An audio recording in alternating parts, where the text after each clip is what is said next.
Good evening, viewers. And once again, welcome to the show on a Friday evening, Amazing People and Talent Hunt. And today we have three talented people among us. And my co host, Rajesh, will introduce them to all the viewers. Rajesh. Good evening, viewers. Spreaded Media, a people's corporate, is hunting the talented people, especially Kannadigas, and showcasing them to the world. And today we have three talented people with us. Let us begin the show by introducing them. Prakash Brax. Prakash Brax is an international renowned photographer specialized in advertising, food, product, and architecture photography. He strives to bring you the finest in visual stimulating imagery with a friendly, professional, and fun environment. Prakash hails from Kulshekar, Mangalore, a Bachelor of Fine Arts degree from the world renowned Brooks Institute, Santa Barbara, with a specialization in commercial photography. Let's know more of him and his work when we talk to him. Dr. Shanthie Mariet D'Souza, founder and president of www.mantraya.org. Dr. Shanthie, born in Goa and now residing in Karnataka, is a visiting faculty and member of Research and Advisory Committee, Naval War College, Goa. Board Director at Regional Center for Strategic Studies, RCSS Colombo, Research Fellow at Weltkrantz Institute for International Politics, Potsdam, Germany, Editorial Board Member of Small Wars and In Surgeries, UK, expert and contribute to the Middle East Asia project at the Middle East Institute, Washington, D.C., senior analyst for the South Asia desk with the Wickstret Analytic Community, and advisor for the Independent Conflict Research and Analysis in London. This is actually a brief introduction of Dr. Shanti. Well, we are going to know more about her during the show. Yes, and now the one more gentleman with us is Mr. Vishal Karkera, born in Mangalore, a Kannadiga, Masters in Computer Networking, Rocheville University, USA, Microsoft Certified Professional, Certified Red Hat Linux, Diploma in Computer Hardware from Electronic Corporation of India, Diploma in Electronics and Telecommunication from Board of Technical Education, Karnataka, expert in physical security, wireless data transmission, network design and implementation overview, a dynamic IT professional and a businessman with hands-on experience in security consultation, design and implementation of large-scale IP camera deployments, city surveillance projects, design and manufacturing of security cameras, owner of several business ventures all around the world, and more than that, a movie producer. And we will discuss about him more during the show. Welcome to the talk show, Amazing People Talent Hunt. Prakash Brax, Dr. Shanti, and Vishal Karkera. Welcome to the show, and your first thoughts, please. I will start with Dr. Shanti, the lone female in this group, in this panel, and I'll start with Shanti. Your first thoughts. Thank you so much for having me on board. It's a pleasant surprise. It's definitely a pleasure and a privilege to be on this show. I think it's a great initiative that you have taken to showcase people's talents. And in my case, it's not much about talent, but about the work I've done. And to give voices to people who have not been heard, to provide a platform for those who are not known, but who are doing good amount of work. So I think this is a great initiative, and it's definitely an honor to be on this show. Thank you for having me on board. Thank you. And Prakash, can you unmute and your first thoughts? Thank you for having me on the show, especially making me sit between two of my NCC seniors, Shanti and Vishal. It's an absolute privilege and honor to be among the distinguished guests. It's a nice platform for me, especially for me, to be even showcased. Like I'm more of an advertising photographer, supposed to be unknown to the public. This is one of the very few shows who showcases people like me on the show and say that I do some kind of work among some brands which been featured. Thank you for having me over here. Okay, and finally, Vishal, what are your first thoughts? Unmute, yeah.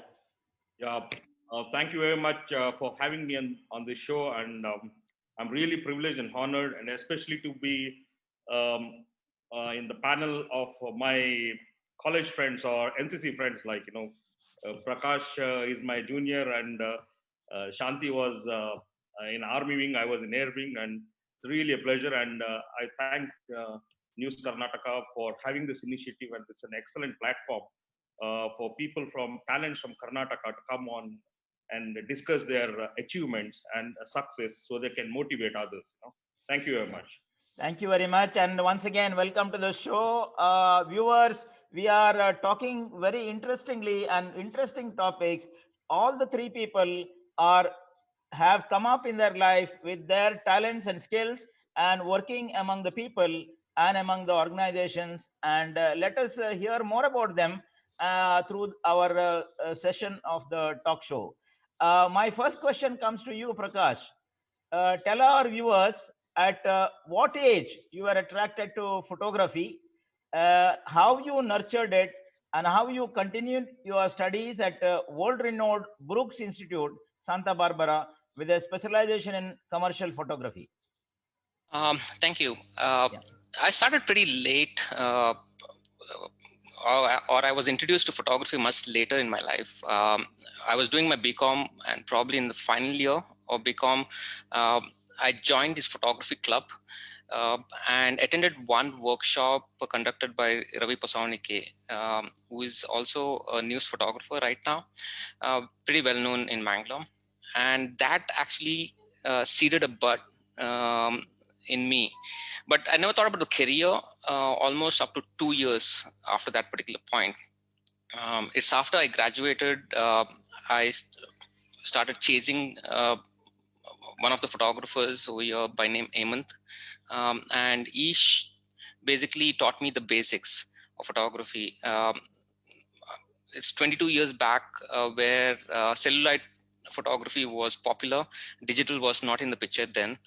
And to make up money for the roles, I had to do some work of events or get into some weddings. And the bug caught on. It's like to nurture your hobby, you had to work. And when I actually worked on a finance company, at some point I realized that photography was something I loved, something I had passion for, something I dreamt about every night. So I quit my job and went pro in 2000. I said, this is what I'm going to do. There were struggles. Struggle went on for a while.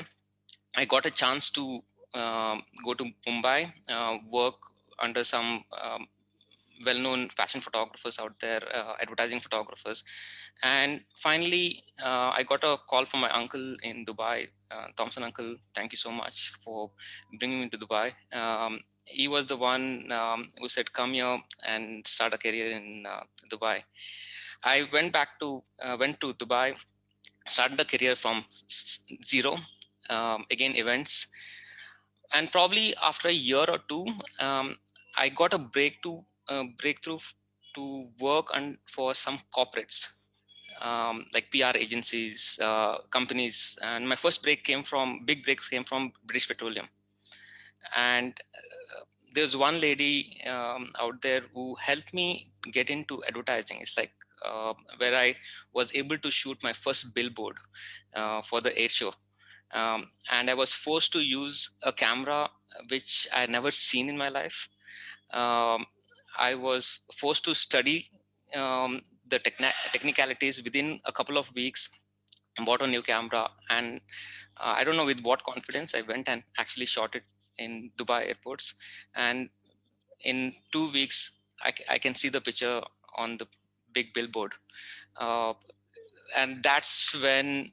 Was it your first time that was you got that opportunity to take a picture and it came out so well? No, I've taken quite a few pictures. Okay. I'd done quite a few pictures before that, but that was my first billboard.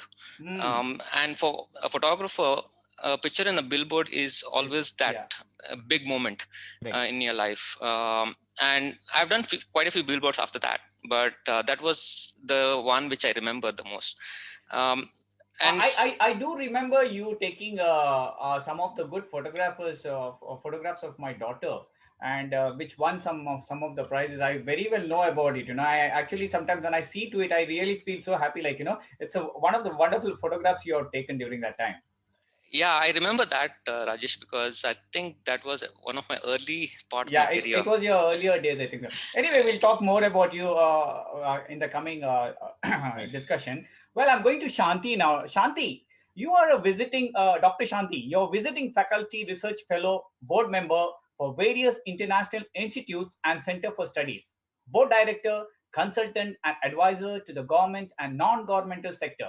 Share us to our viewers what subject expertise you carry with you. Well, I have a PhD in international relations. And interestingly, Rajesh, as we were just discussing a little before, all of us have an NCC background. Yeah. And I think this is an NCC special edition. Yeah. So thanks for bringing that. And also the fact that my international relations started, the fascination for the subject started with the NCC ICYEP program, the Indo-Canada Youth Exchange program, when we went to Canada. I missed it. I think so. Who is it? Prashant had got that opportunity, if I'm not mistaken. Yeah. Go ahead. Yeah. So it was a fascinating experience because it's the first time we went abroad and we were representing our country, which made us very proud. But we when I went there, as all of us, we go with a lot of myths and a lot of prejudices and premonitions in the sense of how it is to live abroad. So we had our own ideas about Canadians, and the Canadians had their own ideas about Indians, Indians being a land of snake charmers and all of that narratives. And they wouldn't know that we had TVs and stuff like that. And we had our own notions about Canadians. But that experience of going and living and working there changed my worldview dramatically. So I think I must thank NCC for that, for making me what I am today. Absolutely. And I'm sure all of us have a bit to say about that. That discipline has come from NCC, we can always say that. Right. And also the quest for knowledge, the whole idea of going out and exploring at that young age, doing things which you wouldn't do otherwise. Yes. And just like I'm the only woman on the panel, even those days I was the only woman from Mangalore in the NCC RD program for that period of time. So it was very different experience. So that I think I generated that interest of international relations, of knowing more of what's happening on international politics and development. So thereby, when I finished my graduation from Mangalore and then went on to Jawaharlal Nehru University to start with my master's in international relations, it was a natural, logical flow that I did my PhD on international relations. And interestingly, I picked up a topic on Taliban. I was very, very curious about knowing what was the US policy towards Taliban, because at that point of time, there was no much research done in India about Afghanistan or the Taliban. So, and the year I picked it up for my study for my MPhil as a topic of my dissertation, the IC-814 hijack occurred. So there was a lot of interest in India about Afghanistan and who's this Taliban and all of that. And thereafter, I was prolonging with my MPhil, and then I was pushed into PhD because I thought I should do a PhD on this subject itself and not do anything different. And when I started my PhD, 9/11 attacks occurred, right? And everyone told me that Afghanistan is over, Taliban is finished, so you have no prospects with this kind of a PhD. But I still persisted because my thesis was that Afghanistan is not over. It's a very important country, and Taliban are not over. They're going to re-emerge. And thereby, my thesis and my hypothesis has been proved right in many ways. And I didn't do Afghanistan or study Afghanistan out of business. It was a passion. It was an interest to know about a country where you actually can't even put your foot there because it was seen as a terrain that you can't go there. So subsequently, after my PhD, and also I got a Fulbright fellowship and I went to US, and that changed a lot of things for me again, because the way they do research, the way things are accessible to you, the way information can be made available for research, I think that dramatically changed a lot for me. And when I came back to India, I already had a job with the Institute of Defense Studies and Analysis in New Delhi. And thereafter, I was like just glued in on Afghanistan, and it was very difficult for me to get there because there were so many security issues. There were no security clearances given, and my only objective was to get to Afghanistan because that's my primary area of research. And as a researcher, there's no point sitting and doing secondary research, just looking at newspaper articles and writing reports and your opinion pieces. You got to get to the field, and I think in India we lack that. One, Yes. we lack specialist knowledge. Secondly, we lack the fact that we should go to the field and do research, collect the primary data, know what's happening on the ground. And third is also that we don't learn the language and culture of the areas we study. So we don't have any ethnographic studies. So international relations in that sense remained, very superfluous unless you made it relevant. So that's when my whole trajectory started. And I think with that background of NCC, and also the fact that with my father being in the central government and living all over India, Okay. I was quite adaptable in the sense of moving to new places and exploring new things. So Shanthie? it's a fascinating journey. It's not ended, and my fascination for Afghanistan doesn't diminish. Right. And any given opportunity, I'm there. Yeah, So Dr. that's Shanthie, we will definitely listen more about you, and we'll continue the show, and you can give us more information on that during the show. Let me now go to, but viewers, please mark the what Prakash said and Dr. Shanthie said. I picked up a word from their talk is passion. Yes. Both of them, they said it's passion. So viewers, youngsters, students, if you are listening to the show, to the people that we are talking to, pick up that word. Unless we have a passion towards what we are doing, we cannot excel. So this is what I gathered. And we go to Vishal now. Vishal, you are a dynamic IT professional and a businessman with hands-on experience in security consultation, design and implementation of large-scale IP camera deployments, city surveillance projects, design and manufacturing of security cameras. Tell us your early days of studies and acquisition of knowledge for the benefit of young students and startups. Well, Valerian, I did my schooling in Milagros Right. till 10th, and I did my PUC in St. Aloysius College. And I wanted to get into engineering. I'll be very frank with you, my marks are not that good.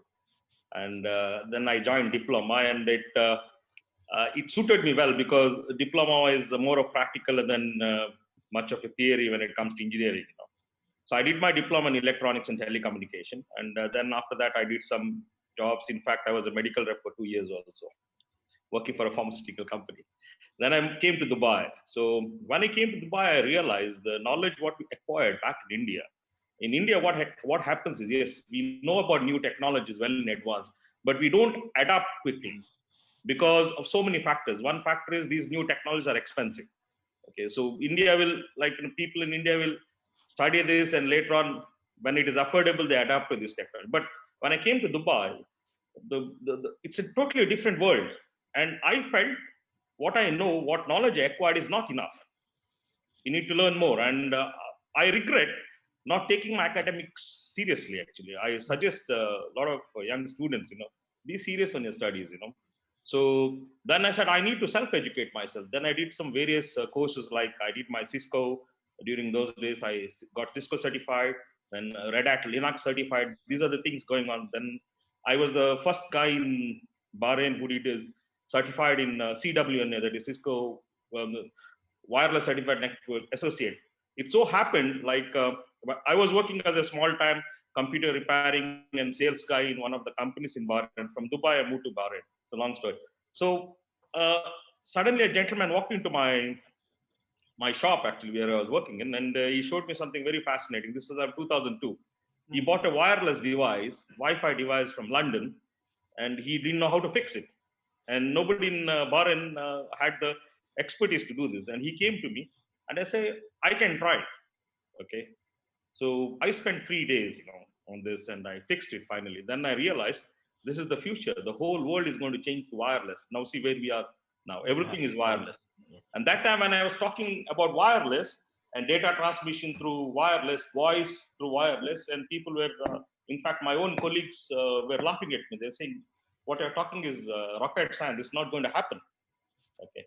Then, like, slowly people started picking up on wireless. This technology become popular day by day. And since I was already doing this, there was few people who knew about this, and I was doing very well in this. Then it came, a German company came to Bahrain, and they got this new technology of IP cameras. So security people are not taking it that seriously.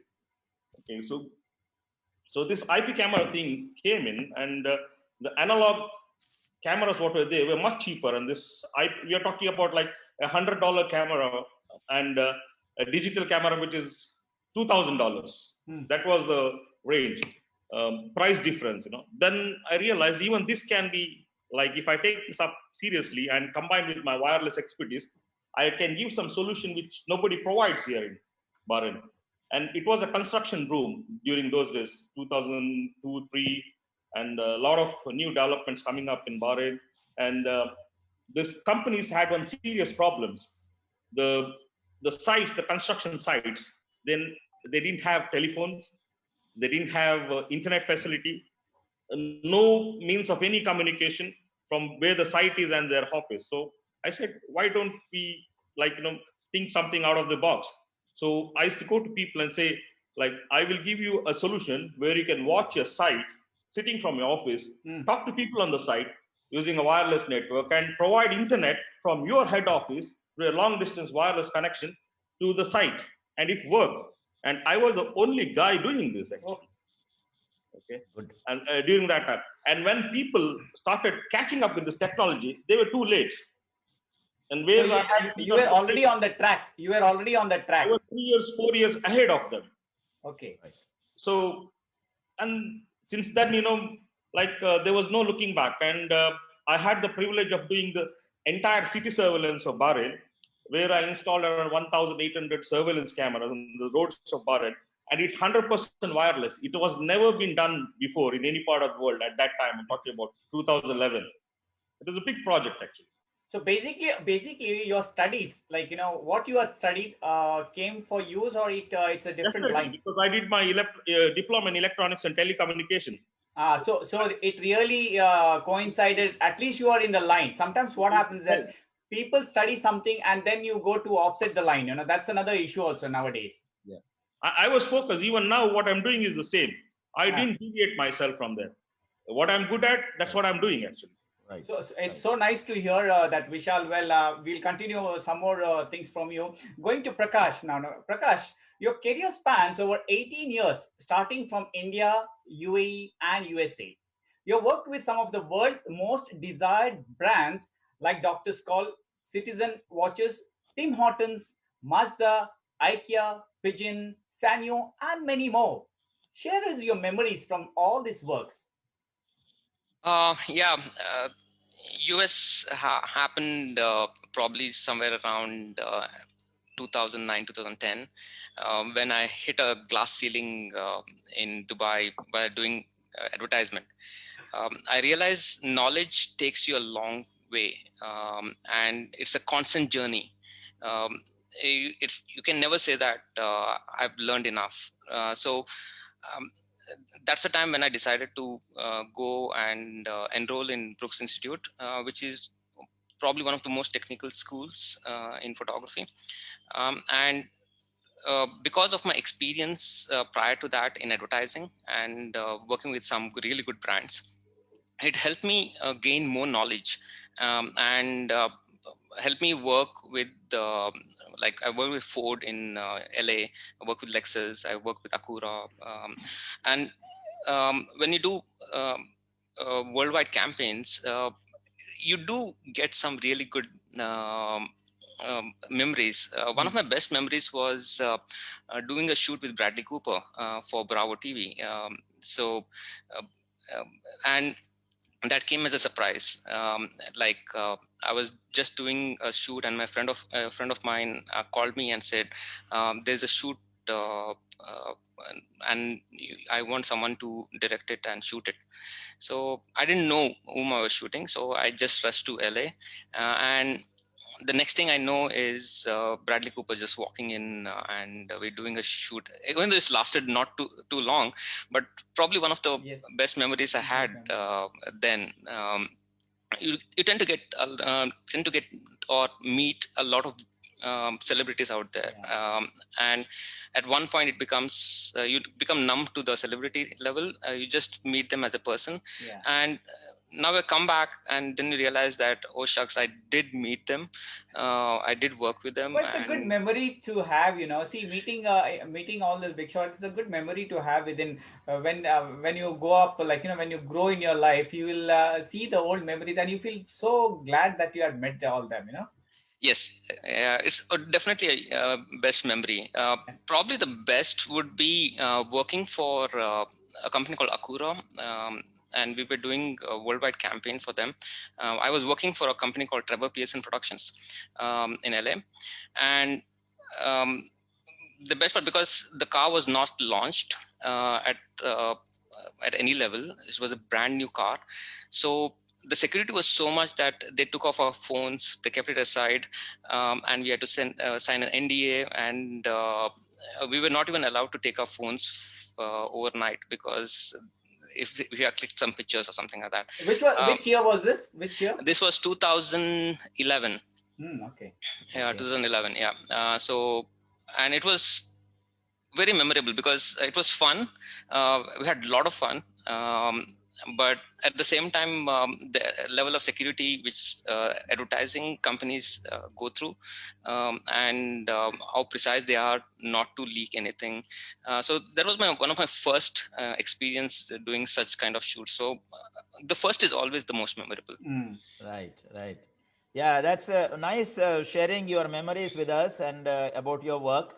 And from a previous conversation with Vishal, I picked up something for the viewers, that always focus on the thing and don't divert from your. And you see, he insisted on studies and how the studies has helped him. And viewers and the youngsters or the startups, please focus on what you are doing, and that will lead into your success. Today everything is wireless, so that we can see, even the voice is wireless, and pictures are wireless, and everything is wireless. So that's the thing. That's the thing. We are having this all show virtual itself, Yes, Otherwise, exactly. We never get an opportunity to work together. And I think so. This COVID has brought us together. All this three different people getting onto this platform. It's something wonderful to know about. Look at the way that we are sitting in different places. Yes. I'm in Abu Dhabi, Rajesh in Dubai, Vishal in Bahrain, and Dr. Shanthie in India, and how we are connected. Anyway, let's move on. Let's continue the talk with Dr. Shanthie. Dr. Shanthie, you are founder and president of Mantraya, www.mantraya.org.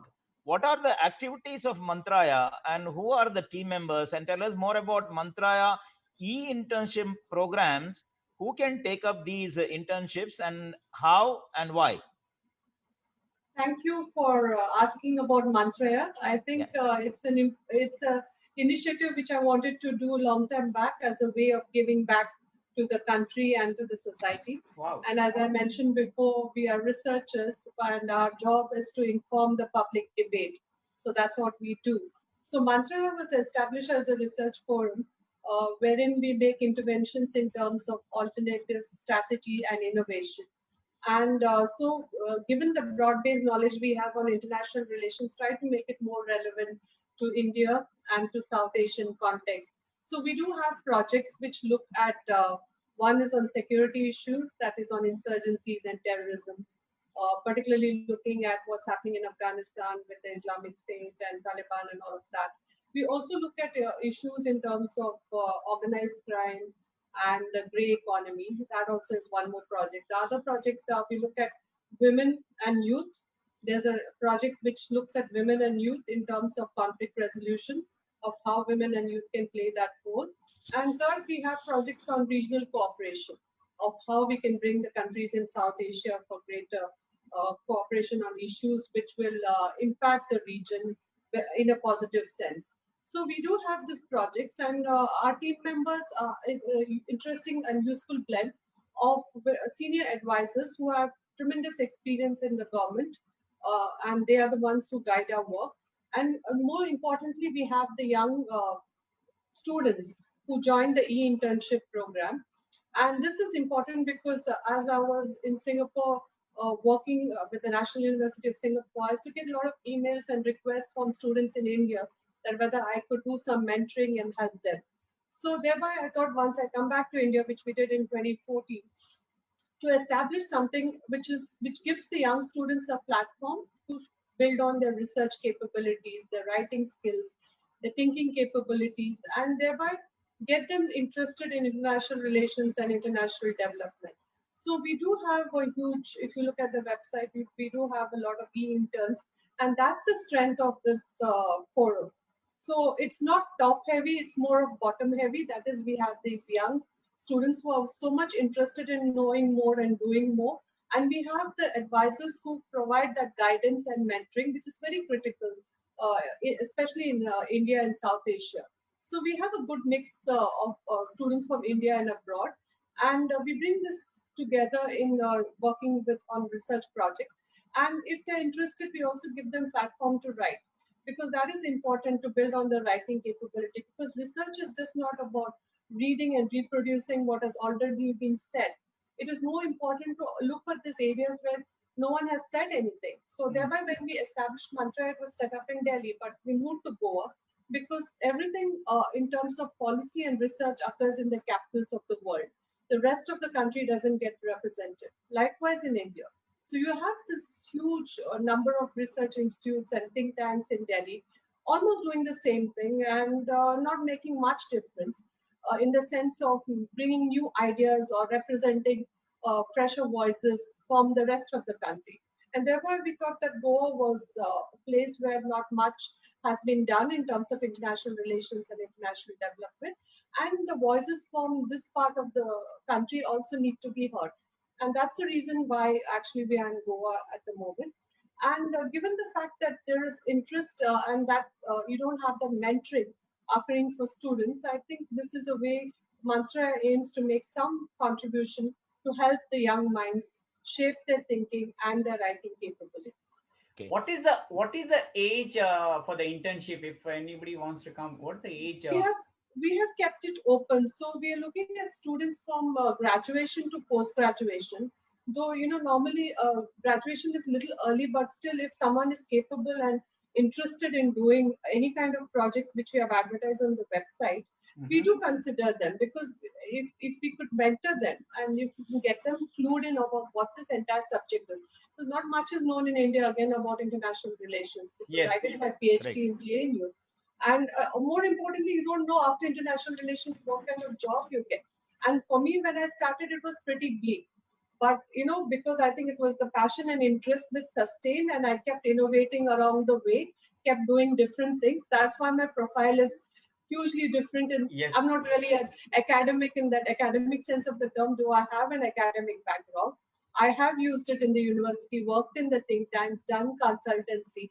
So, you take on a profession because it interests you, but it's not necessary you'll get a job out of it. So how do you make yourself relevant to the job market and also to sustain your interests? So that was the dilemma I had to deal with. And I think a lot of young people also face that. So you take on a subject thinking that, you'll get a job, and if you don't get a job, then what do you do?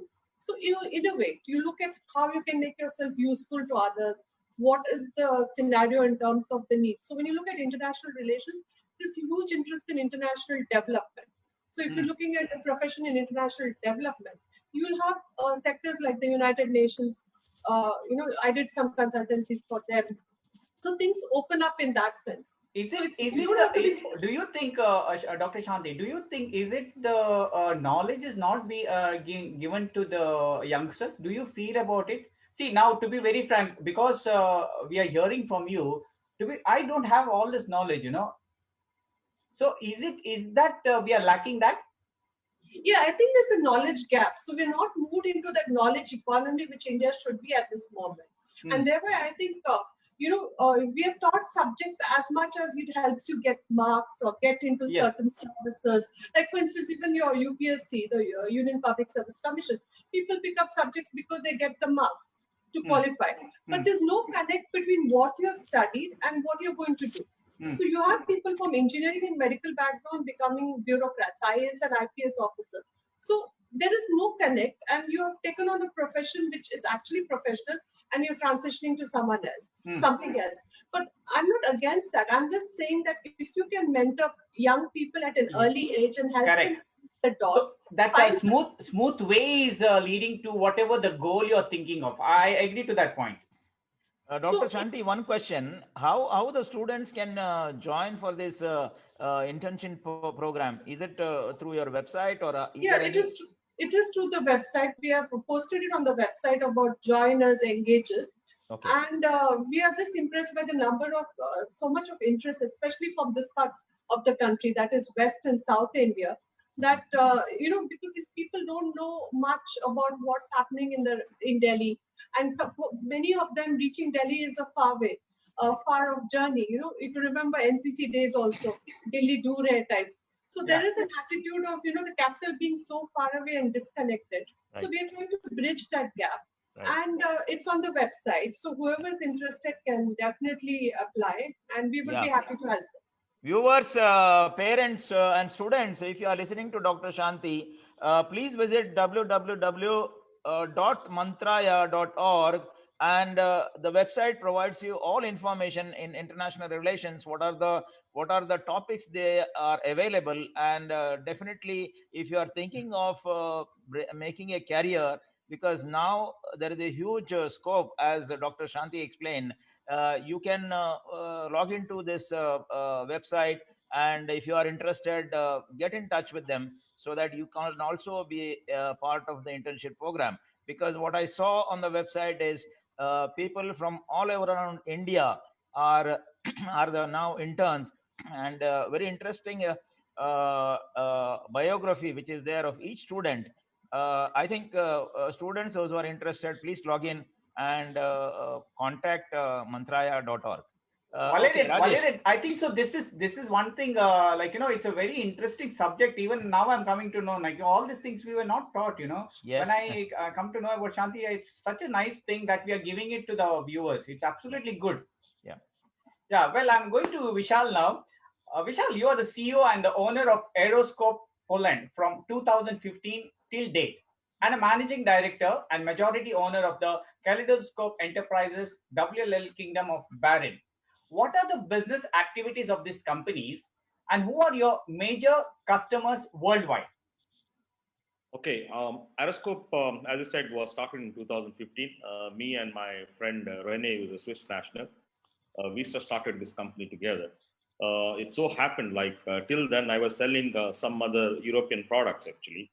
And they were good products, definitely. And it so happened, when you give more businesses to this company, the greed increases, and they start to create competition for you itself. Get another distributor or reseller who stand as a competitor, and which cuts our margin actually. So I was in Germany, and a similar thing happened there. And then I said, no, this time I think I had enough of this from all this big players. Let me have my own brand. So I own a brand myself, and I sell it. There I take care of my competition. So it started from there actually. So I spoke to my friend Rene, who is my mentor and a very old friend. I have this idea, why don't we start it? And Poland was a country which was supporting new businesses and very forthcoming, and tremendous support from the locals, So we floated this brand called Aeroscope. And Aeroscope was the first handheld video camera invented by a Polish inventor in 1912 or something like that. And the name was available, so we took that name. So this name has got a 100-year-old history. What do we do? Aeroscope, we manufacture IP cameras. We are now currently developing a camera which will be completely built on Android platform, and which has got a fully functional enterprise level wireless capability inside the camera. So this camera will be completely wire free, and just you give the power connection, and it will communicate to the other cameras using wireless. Although there is those technologies there, but it's not that, it doesn't work that well. So we are going one step ahead of this. So other than manufacturing these cameras, we have our own brand of servers. Okay, it's called Aeroscope Rhino servers. We manufacture that, and we are developing our own media management software. The work is going on in India and part in Poland. And currently, our market, we have not got the product into the market. Like our plan was to launch in 96 countries, but to get any product into the market, you need to do a lot of testing. So currently, since 2015, we have installed around 5,000 to 6,000 cameras in the Middle East and in some of the European regions. So 2021, we are planning to expand, actually reach other markets, like cover whole of GCC, and then some part of Europe and India. So this is our plan. And as far as Kaleidoscope Enterprises WL, we are system integrators based out of Bahrain. We give physical security solutions for our client.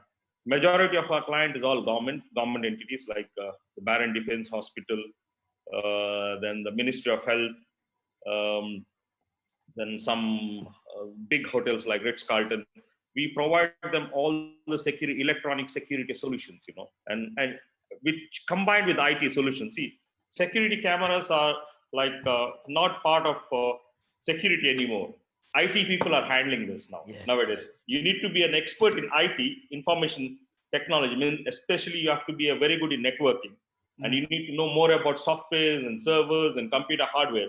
Then only you'll be a successful security installer. Unlike in previously, where you have analog cameras, the camera is there, you pull a wire and it will start working. Not the case anymore. Right. So we provide all sorts of IT-based solutions and media management solutions, like wireless networking, security, data management, media management software, everything related to security we provide, actually. Okay. Very, very good to know. And I'm sure you will also come into the photography cameras and give your new one or a new product to our Prakash,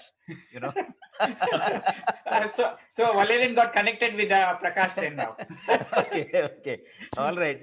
Let's talk to Prakash now. Prakash, you have a special love for tabletop, portraiture, and architecture photography.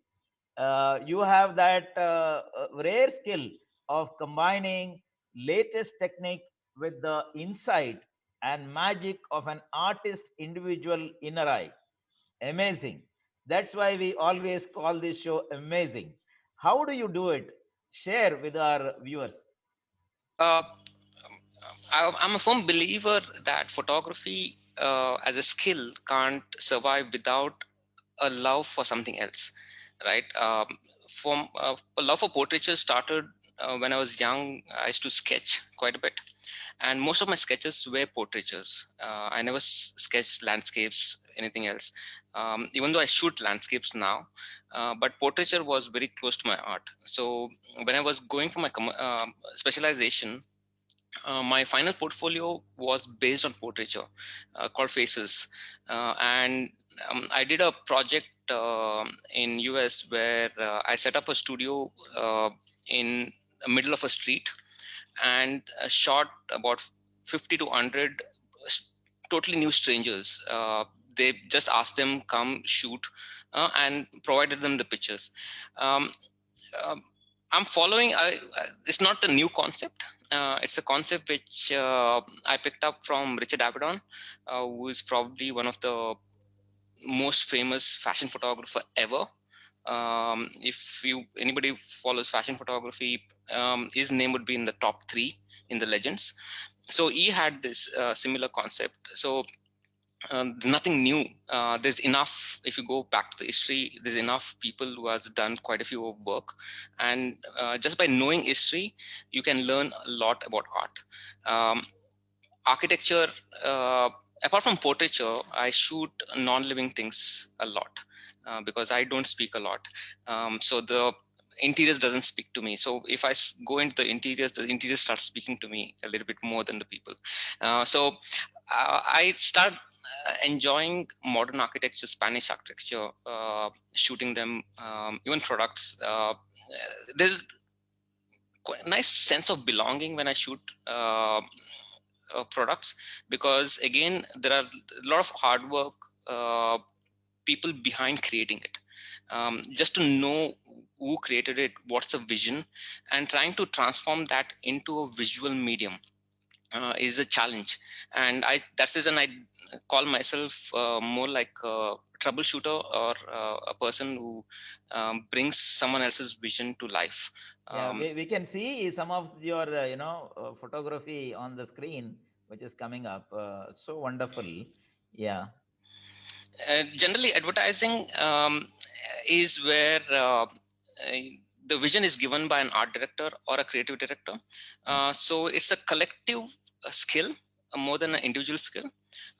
We collectively work. So we do collaborate with a lot of different artists. Could be an VFX artist, could be a retoucher, could be someone like creative director itself. So there's nothing called individual skills anymore. Visual medium is all about collective skills, where you pick who is good at one particular skill and engage them and bring one product which is amazing, instead of one person working or trying to know each and every aspect of the process. It's Okay. more of creativity, right? Yes. Yeah. Creativity,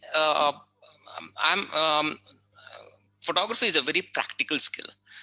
So if you don't practice it for too long, it diminishes in time. So you need to be engaged, or you need to collaborate with other photographers, other creative people, to bring the best creativity in you. There's nothing called this is the skill I've learned, I'm going to hold it to myself. It's better to spread it, speak to other creatives, and grow together instead of individually grow in this skill. It's always like, practice makes you perfect, and actually I think so you're doing a wonderful job, Yeah. Prakash. Yes, Prakash, and I will introduce my son to you. He's working in Dubai. He's a creative strategist in. I'm sure you have heard in AKQA, the world's second largest, advertising company. I will introduce him to you if you Okay. don't mind. Sure, no problem. Yeah. I Okay. think so. Valerian is connecting everyone, I believe. Yeah, I can see that. Yeah, I can see Yeah. that. Because That's good, Valerian. we are working for media. Media is connecting people. We are connecting people. That's fair enough. Yeah. Well, I'm going to Shanthie now. Shanthie, Dr. Shanthie, can you tell what are your works on Afghanistan, and can you highlight your works like Afghanistan relationship and the other conflict theaters in South Asia? Well, most of my work revolves around Afghanistan, which I discussed before. So I have actually edited and written quite a bit on Afghanistan. And most of the focus on Afghanistan has been on terms of what's really happening on the ground. So, been into election observation missions, have been on landmine action programs, and all of that. So, I do a lot of research which is based on the field. But when talking particularly about India-Afghanistan relations, I think I've written extensively, and I'm also working on a book on this subject. It's been in the making for almost a decade now. But this book is looking at how India and Afghanistan have that special relationship and how things are evolving now with what's happening with the peace process with the Taliban and all of that. So India and Afghanistan share a very special bond. There is a considerable interest in terms of knowing what India is. There is that bond between these two countries. So when you are in Afghanistan, it's generally seen very favorably when you are known as an Indian, because India has done so much in Afghanistan from 2001. So India has invested in lot many capacity building projects, infrastructure development, and all of that. So it has pledged more than $3 billion US. It's one of the largest regional donor. It has not got into the security dynamics of having any kind of military engagement. Most of its policy has been to give aid, that is development assistance to Afghanistan. That is known generally as a soft power approach, which has worked very well in Afghanistan. So India is looked as the country which is a friend. So thereby there's a bond between India and Afghanistan in lot many ways. And this has also been historical. If you remember this from the time of the stories of Kabuliwala, all of that, there is the kind of a mystery about Afghans which was not known. So my work is focused more about that. And also to understand how this aid has helped Afghans in different aspects of their lives, be it in terms of capacity building, be it in terms of training, be it in terms of education, because India also gives a lot of scholarship programs to Afghans. So India has played a substantial role in the stabilization of Afghanistan, and that's been my primary area of research. But other than that, I've also been to Pakistan, been to Jammu Kashmir and India's northeast, and then I've been to Africa and other other countries whereby we have done a lot of work on conflict resolution. Most of the work in India looks at conflict resolution, particularly in India's northeast, where I did work for about a couple of years, and also I started my schooling there because my dad, as I mentioned, was in the central government. So I have a connect with the northeast India. Jammu Kashmir is a very fascinating area, and just to understand the dynamics of why things are as they are and how to improve on building that kind of development and governance which is needed in conflict theaters, particularly in Afghanistan. That has been the focus of my work. So I've edited a couple of books on Afghanistan, and I've recently edited a book on countering insurgencies and violent extremism in South and Southeast Asia. And now I'm working on my own book on India-Afghanistan relations. So that's broadly it.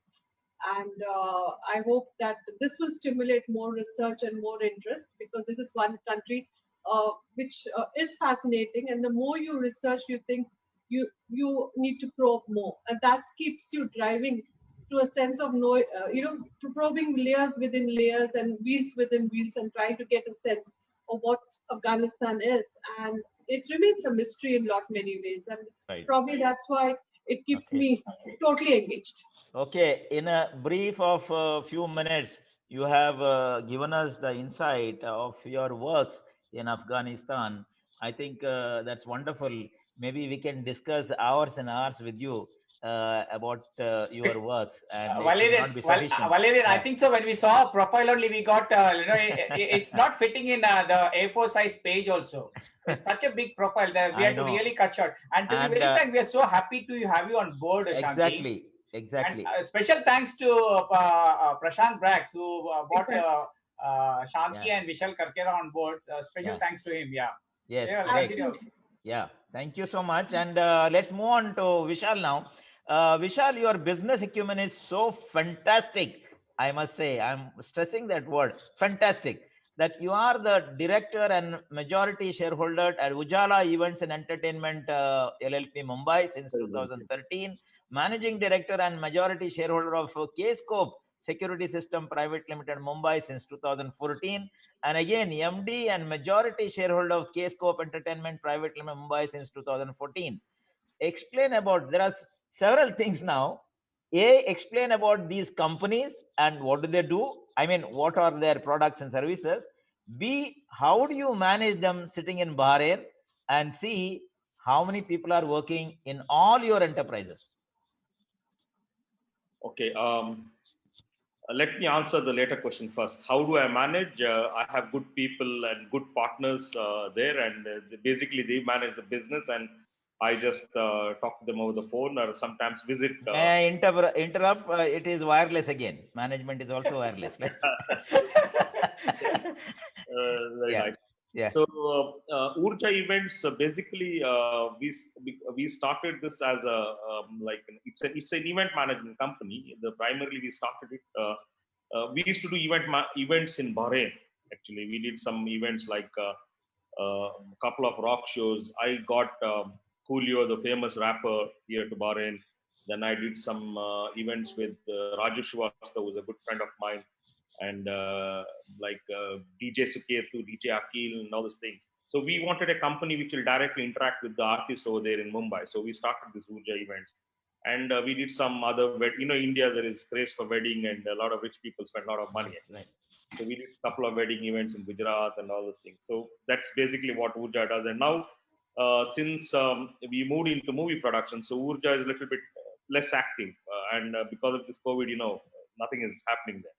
Kscope Security System Private Limited, basically it is a subsidiary of Kscope Enterprises here. We bid for some big government projects actually, in terms of city surveillance in India. And the idea of basically what it does, it gives some tech support also for our company in Poland as well as Bahrain. So that's the main function of Kscope security system. And we are planning, we are hopeful that we'll end up with a big deal in India because with some government entity. So that's where we're focusing. We're not doing concentrating on small businesses back with Kscope security. Kscope Entertainment, it's my movie production company. Okay. We released our first movie in 2018, Vodka Diaries, with K.K. Menon and Mandira Bedi.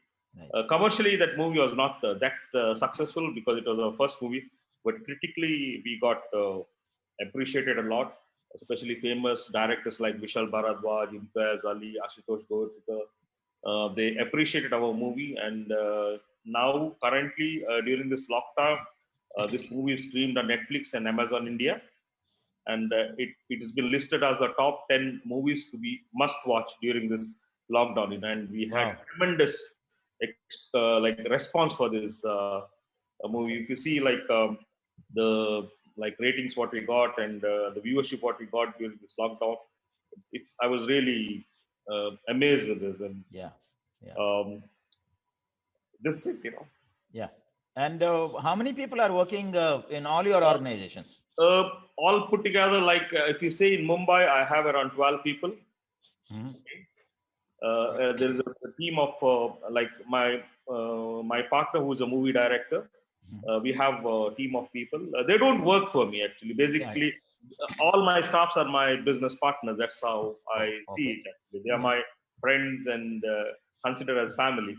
So, currently, my team is being hired by another big production company to do a movie for them, which is based on Kargil War. Soon, it's a big budget movie. My team is busy with that. Of course, we don't have any involvement in that. And in Bahrain, I have around 13 people work for me. I have technicians, administration, and so many other people. And in Poland, we have a very small operation now. It's around 3 people working who is taking care of this, and we have around 6-7 people who do assembling and manufacturing of our cameras whenever there is a big order. Okay, great. Rajesh, let's move on. It's wonderful to know how Vishal is managing and how things are moving on. Wish you all the best in your latest entertainment project that you are talking about, the Kargil War.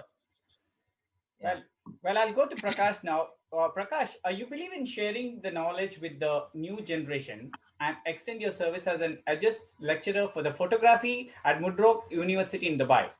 You also conduct regular workshops in India. Please tell us more about this and how those who are interested can benefit. Okay, I'm a firm believer of sharing knowledge because when you're growing up, we didn't have many avenues to go and actually learn something. We had to actually run behind photographers, not only in Mangalore, outside Mangalore, beg them, look at them, or shoot. So I believe that sharing knowledge not only helps someone else, but it helps you as a photographer. I got an opportunity to teach in Murdoch as an adjunct lecturer. I took the opportunity just because just knowing a different perspective from a young mind is a lot more fresher than dwelling into your own old self. Knowing what works, what doesn't work. But the young mind comes with the fresh ideas. They don't have the fear of failing. They just try and get something new. They look at a different perspective. Just looking at the assignments, I learn quite a bit on my own, a different perspective of the same step.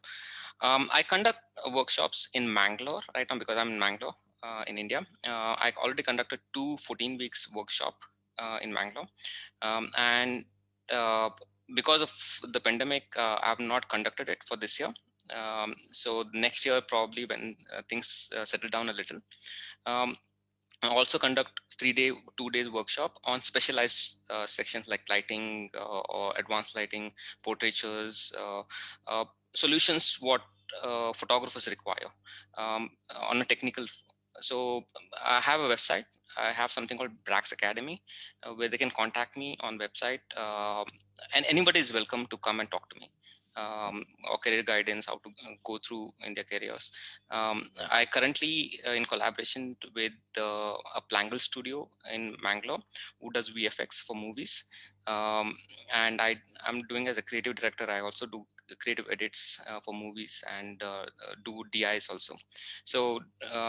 So anybody is welcome. Call me anytime. Okay. I can set up a meeting and they can talk. All right. All right. When you talk, I get an idea that you are one of the visiting lecturers for our Spearhead Academy of Media Studies. I'm sure you will not say no for our students when we start the program. And also, Dr. Shanthie and Mr. Vishal, because your knowledge in your field of expertise and works definitely will be helpful for the students of the Academy of Media Studies that we are planning. I'm sure you will, give some 1 or 2 lectures during their time with us. Let's move on. Dr. Shanti, you have been interviewed by various media outlets, and your opinion pieces have been published in the Wall Street Journal, the Straits Times Singapore, and many, many more. I cannot say now. The list is really unending.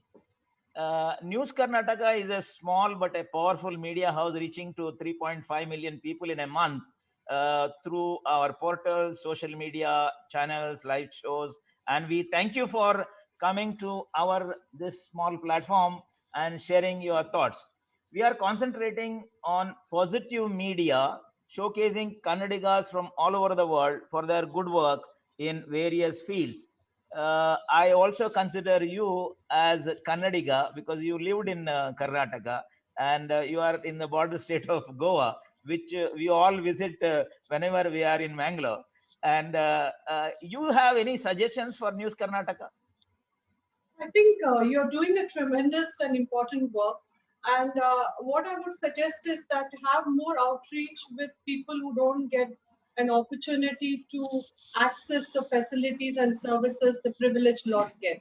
So I think, as you mentioned, you are talking about this farming initiative of yours, right? Likewise, you could start a lot more in terms of writing workshops, in terms of building journalists, the budding journalists in terms of reporting from the field, because that I think is missing nowadays. You've seen journalists which has become more of sensational news, and we don't get to hear the real balanced stories from the ground. And the same it is in Afghanistan. We get to hear a lot of negative stories, but you don't get the positive stories. So when you're looking at what's happening in Karnataka, there are a lot of good things happening which we don't know about, or we don't know what initiatives people have taken, which needs to be amplified and known, which you have started. I think you need to do a little bit more in building that kind of capability and interest, so that you know what is happening in Karnataka or now in Goa. So I also stay in a small village now, and you know how village life is. So your initiative on farming is excellent. So I would propose that you do a little bit more in terms of building serious journalism in this country. Right. I think we have that gap at this moment, and most of the news media is on TRPs and the business interest. Yeah. So I think we need to have that balanced media reporting. Right. Yeah. I think that's where you can make a very important contribution in shaping the young minds and giving them that platform. We And if I have make For your information, we are onto it. During the pandemic, we have started a very noble media project called NK Plus. This is one thing which is from the students, for the students, and by the students. Today, around 25 students are working with a concept called Earn While You Learn, and they are running this magazine every week. It's an e-magazine. Maybe I can send you a copy of it, or where you can run through. It's a wonderful thing to know how they are. As one of you said, the young minds can take a lot. You know, young minds can. I think Prakash told that young minds can take a lot, and there is no a fear of failure in them. Prakash said so. That's how we are engaging them. And you suggested, yeah, go on, Dr. Shanthie. Yeah. So I think you need to move away from that traditional job markets and look at new things. And now with this pandemic, I think it's a time for rethink.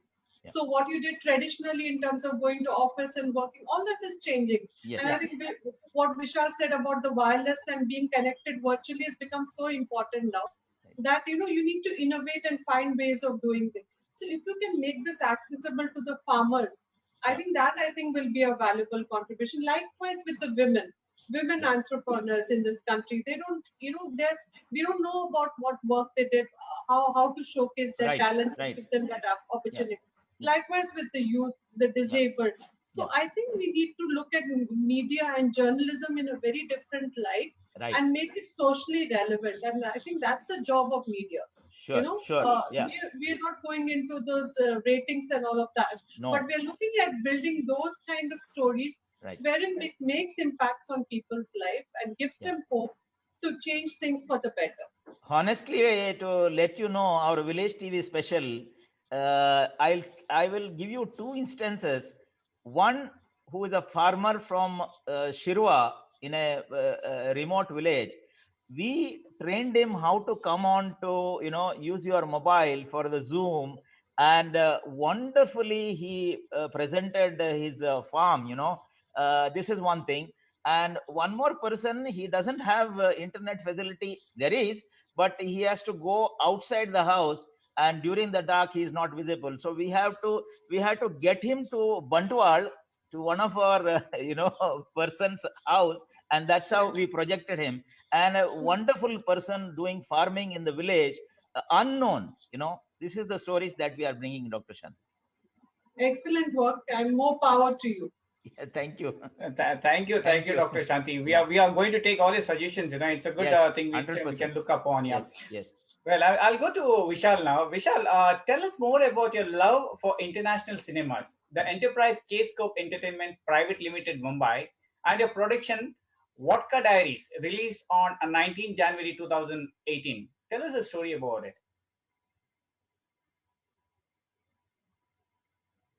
Unmute, yeah. Yeah, I'm a movie buff. I like to watch Hollywood movies more than the Bollywood movies and I like crime thrillers. Not into that romantic, melodramatic, dramatic kind of movies. So happened there was an event which was going in Bahrain. I got Rajesh here, and we connected well, and we became good friends. So but just while talking, I said, Raju bhai, kuch saath mein karte hain, something like that. A small budget movie for multiplexes. So he said his nephew, who is an ex-Indian Air Force officer, and he's also into this, and he would like to read a script. So I used to travel Mumbai very frequently. So I met him, and he came out with the script, which I didn't like it. Then we worked on a crime thriller, and the movie's name was Vodka. That name got my attention, Vodka Diaries. So it's all started from there, and then we said we'll start a small budget movie of around 2.5 crores. See, in movie business, I don't know whether you're aware, like in Bollywood or in Indian film industry, Hindi movies, that in a year there is around 800 to 1,000 movies being produced. Okay, A grade movies, B grade movies, all categorized. Only few of them, like around 40, 50 movies are getting released. Okay. Doing a movie is not a big thing actually. You have the money, you have find some directors and this, and you finish the movie. to release the movie, it's a totally different ball game. Okay, you need to get a good distributor, a well-reputed distributor to whom all these theater owners will give the theaters. Okay, that's a challenging job. Okay, so our movie was like very short, like 1 hour 52 minutes, and we had one of the finest actors in India, like KK Menon. It took us 8 months for us to convince him to take this script. He rejected the script several times, so many modifications, so many changes. I had to fly down so many times to Mumbai and just convince him. Finally, after 8 months, he agreed. And from where the script started, where it finished, it was a totally different story after that. So, and the movie was shot in 18 days, and majority of the movie was shot in Manali. If you see the screenshot, Yes, people will you can believe. see. A lot of people said that this movie was initially, somebody said you might have shot in Switzerland, Alaska. No, it was done in Manali, our own backyard. Okay, and 18 days we finished this movie. It's an original story. All the songs were original. We didn't copy like remixed or no. All songs were original. And it was not that commercial success, but critically it was what is it, appreciated and still being appreciated. And we have been recognized in the industry. The big thing, the big achievement was the guy who accepted to release our movie is Anil Tadani, one of the biggest distributors in India, who released Bahubali and who released all big this. And he was so impressed with the work, he agreed. And we released this movie in 450 theaters all over India. Okay, we lacked behind in marketing, and it is unfortunate. Like for newcomers, like Bollywood, a little bit. It's like they don't accept you quickly because the problem is like a lot of people make movies and like those are not good quality movies. So usually they push you away. And the first release, once the first release is good and like people appreciate the movie, then they're very approachable. And now we made a name in the Bollywood. Actually, like our another project is going to start. In fact, 2 days back we registered a new movie which is called Amsterdam. It is very interesting, dark humor kind of. This project will start somewhere end of 2021 or beginning of 2022. Okay. All right, Vishal, very nice to know, and wish you all the best in your another venture. Yeah. You are successful because you are focusing on the things, and I'm sure you will focus. You will be successful here also. Our all good wishes are there with you, Thank you very and much. we thank you. We will come to the end of the show, and this question to all of you, like the initial first thoughts. My question is.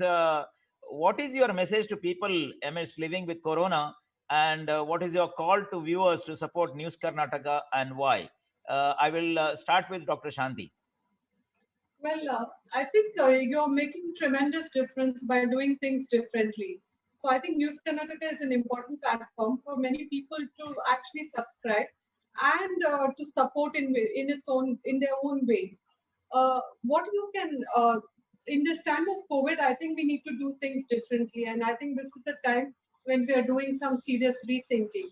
And News Karnataka can make that very important intervention now in terms of helping young people identify the path they're going to take, guide them along the way, and work with more networks.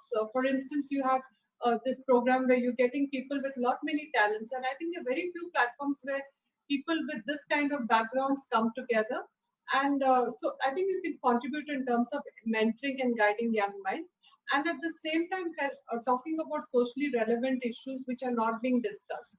Right. So News Karnataka is definitely an important platform which I urge many viewers to support and contribute in their own way. And to all of you, congratulations for taking this forward. And thanks for giving me the opportunity not to speak about myself, but more about Afghanistan, because again, that much is not known. So I think the fact that you are interested in trying to get something new is very important, and which is very interesting as well. So Thank you. kudos. Thank you, Dr. Shanthie. And I go to Prakash. Um, Dr. Shanti summed that up really well. I love the academy part of Spearhead, where you are nurturing young minds. When you spoke about young people working and earning, that's probably one of the very new initiative in this market, which was probably not new in international US or something like that, but in India we were never thought about earning and learning together. With all the other initiative what you guys already have, Village TV is absolutely amazing. NK Web TV, News Karnataka itself, and ethical journalism, what you guys are promoting, is the need of an hour for India. Coming to COVID, pandemic happened, and probably this is the time to be positive. Then, because there's a lot of negatives in the out there. One of the things what people can do is learn a new skill. Probably the best time to learn a new skill, because everything is in your palms, your mobile. If you just do your research, Dr. Shanthie said earlier, research is something we require to do. Research is something you need to do before you want to learn something as well. So do your research, go out there, explore the world and learn something new. And this is probably one of the best times to learn something new. Okay. That's the reason we Great. started this talent hunt, where people like you come on board, give you ideas, and I'm telling you, we are getting a good response on this, and wonderful thought you all have come on board. Thanks a lot for coming and giving your ideas to the viewers. It's going to be a great help to the younger generation. And let's move on to Vishal for his final comments. See, I really appreciate what you guys are doing in the current sad state of Indian media. What is it now, where you get anything else but news? Okay, it's very important to have a very clean media houses, which is not politically biased or no political involvement, and a non-polarized news channel. You know, so if you now switch on the television and you see, I think all the channels are, I don't know what they talk about it actually. There's no news at all except one channel. Yeah. So it's like it's digital media is the future, and I think you guys are doing a good job, and like keep the news clean and keep up the good work, you know. And COVID is going to be there with us for quite some time, so we need to learn how to live life. From the business perspective, I advise people not to invest for next 2 years. Keep your money with you because it's total uncertain market. And best of luck for News Spearhead Group and Karnataka News. And it was a pleasure being here. And thank you very much for giving an opportunity. I'm honored. Thank you very much. Yes. Thank you, Vishal, and thank you, Dr. Shanthie, Dr. Prakash, and Vishal, for accepting our invitation, coming to our platform, sharing your thoughts and works and your skills and talents with our young minds and startup companies and parents, those who are watching the show and going to watch the recorded live, which is available on the YouTube permanently. My heartfelt thanks to you for coming to this platform and giving your sharing your skill, knowledge, work. Thank you so much. Viewers, please note, please tell your friends what we are doing, what the good work we are doing. Subscribe, share it. That is what we want. Only that makes more viewers for us, and more people will come to know. So do subscribe, do share it. Yeah. And thank you. And we will meet next time. Thank you once again, Dr. Shanthie, Vishal, and Prakash. Thank you. Thank you. Thank you for having Thank us. you. Thank you. Thank you. Thank you.